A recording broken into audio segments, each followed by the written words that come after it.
Guys, what's up? This is Joel Castro coming at you with another vlog. That's right, you guys. You're special. You help keep this going. Yeah, a little change of venue here. I've actually been pretty busy as of late, helping people out with doing stuff for no pay, nonetheless. And helping out around the house, getting a few errands done. Basic summer stuff. Also growing out a summer beard, kind of. Not doing too well, but who knows. Anyway, guys, I have some news for you. E3. You know, everyone knows E3 if you're into video games. It's basically the main event of future gaming. And this is where they announce the games coming up. Any rumors are put to rest. New technology is placed up. You know, it's just really exciting to hear about all these games.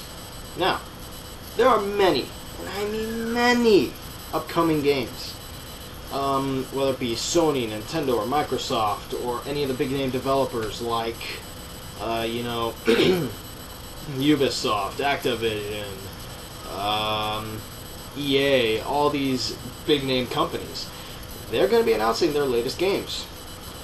And I've made a list of the top games that I'm personally looking forward to. Now, I know there's a lot of games out there, and if I don't mention one, I apologize, but they're just games that I'm not really looking at. Excuse me. But no, these are the games that should be looked forward to. These are games that should be seen. You know, these are games that are expected big time. Now, without further ado, here's my personal list of games that I'm looking forward to at E3. These are in no particular order, so let's get started. The first game is The Last of Us, which is basically this zombie apocalypse game where you assume the role of Joel and Ellie, no last name, and they're not related. It's this older 40-year-old man helping out this 12-year-old girl. I think she's 12 or 13. I'm not entirely sure. But they help each other out survive this zombie apocalypse. Now, a lot of people have been saying, since this is a Naughty Dog game, are they going to make it kind of like a Uncharted spiritual successor? You know, it has elements of Uncharted in it, but at the same time, it's not exactly related to the Uncharted series. Well, possibly. There have been rumors flying around that, you know, this could be like an alternate universe in the Uncharted world. There have been rumors about seeing Easter eggs related to Uncharted, and that's all I've heard. And a lot of people have seen cinematic footage. We haven't seen much of gameplay footage, and knowing Naughty Dog and knowing the Uncharted series, which it's supposed to be related to, I have high hopes for the gameplay of this game. Will it be as good as Uncharted? Maybe. Will it be a decent zombie game with a very emotional twist? Maybe. But I'm extremely happy to be looking forward to this one. Yeah, that's all I have to say about The Last of Us. It will probably hit stores next year, 2013, so be on the lookout for that. Okay, next is another game that I've already pre-ordered at GameStop. Assassin's Creed 3. 3, guys. They're continuing where they left off at Revelations. They're going to feature a new protagonist, which his name is Connor Kenway. They finally gave him a last name. He has a Native American name, but I can't pronounce that thing. I apologize. I cannot pronounce that for crap. But this is going to be a little different. You've seen the gameplay trailer, hopefully. You've seen the cinematic trailers. The story is kind of vague at the moment. You don't really know what this guy's deal is. It's supposed to be this revenge story. It usually is a revenge story with Assassin's Creed. But this one, it's a little vague. They haven't really specified what the game's going to be like. Sorry about that.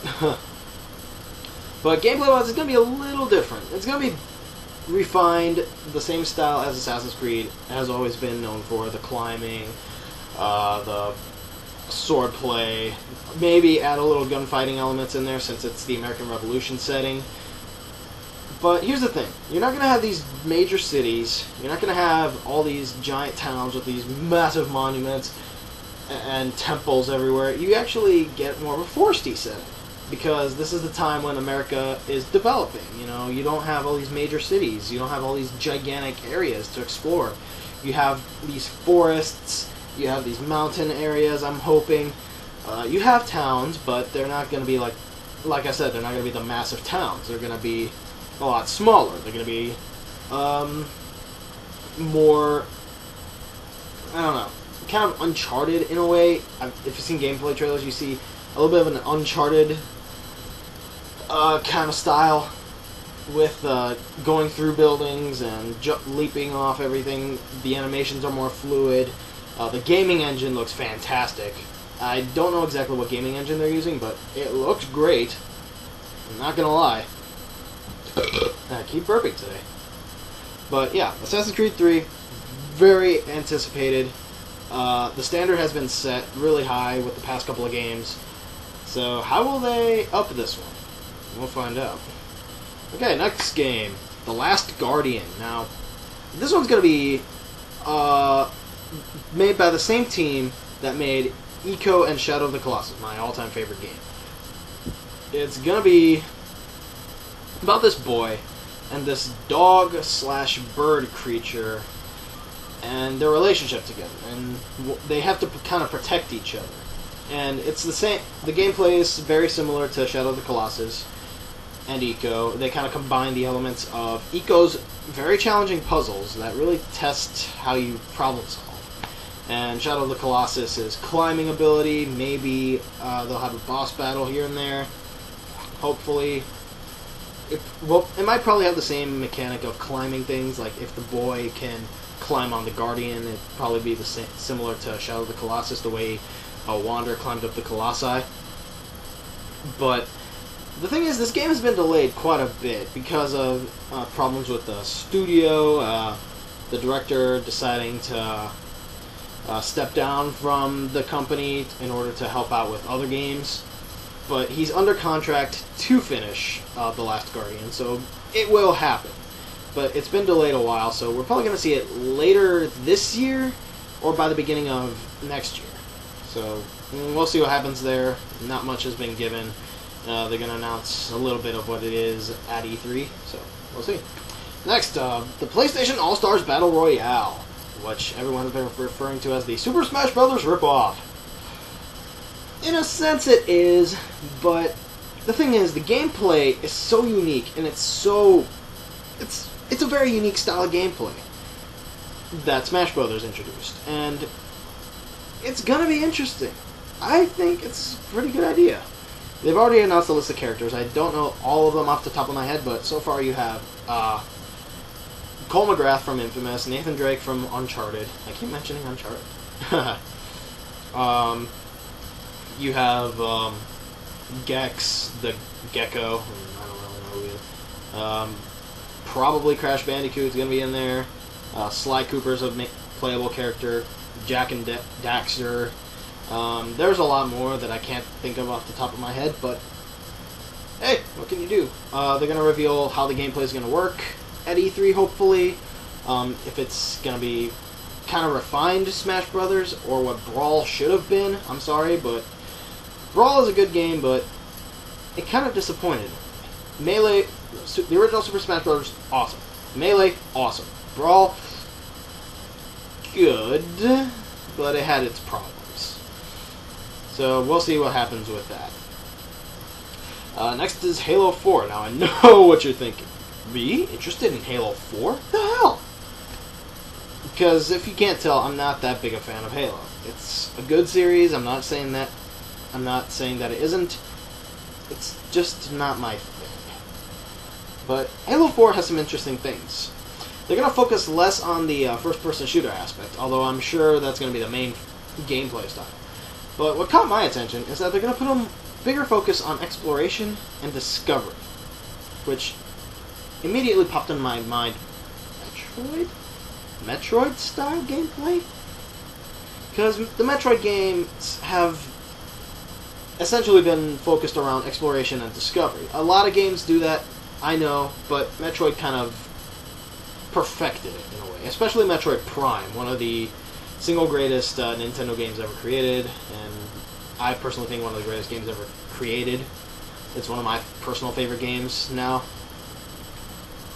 And if it has that style of gameplay, I might actually get Halo 4.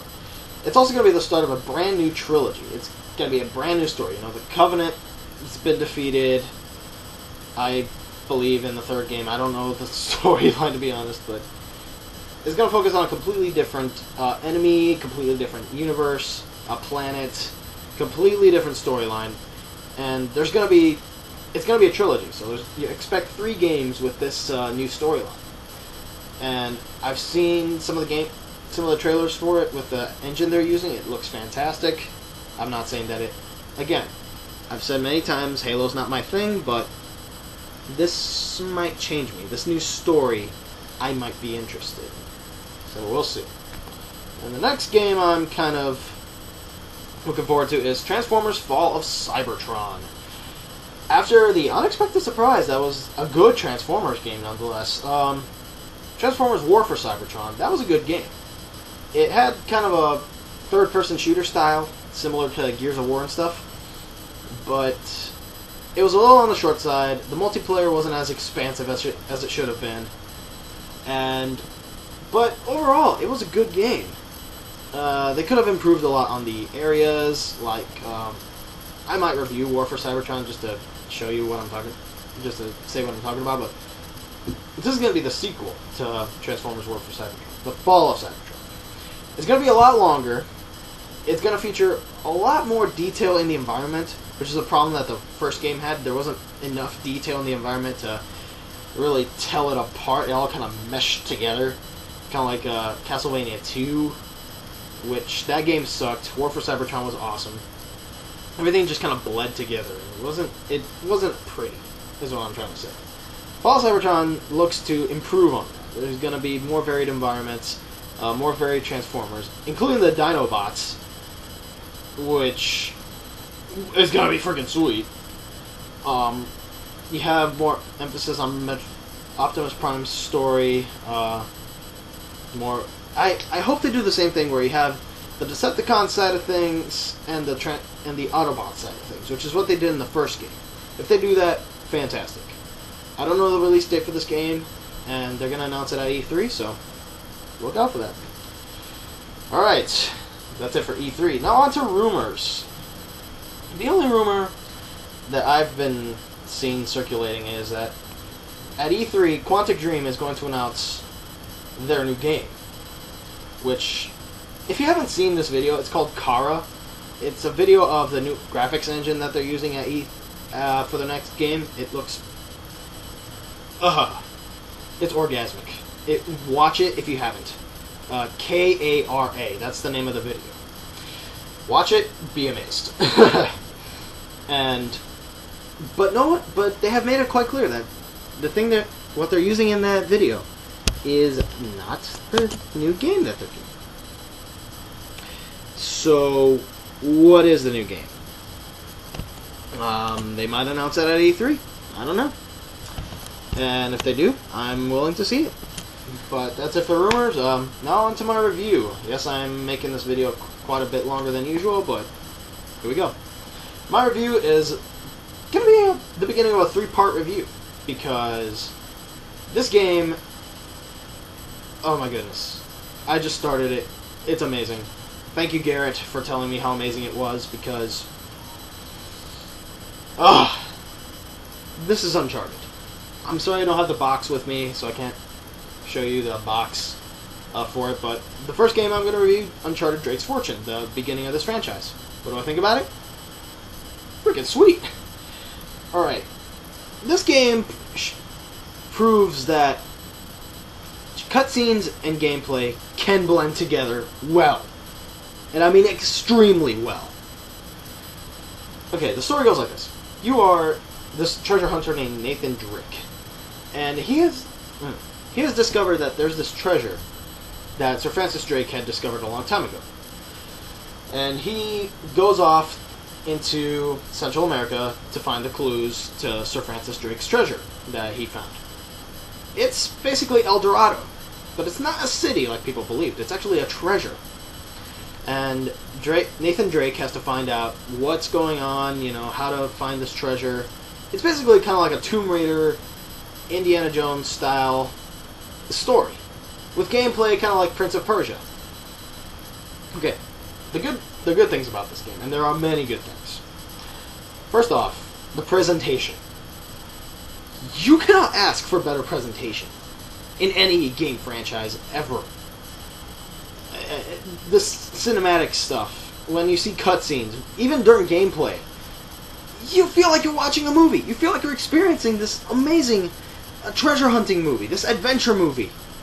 It feels like a movie. It feels like you're playing a movie. That's how amazing this presentation is.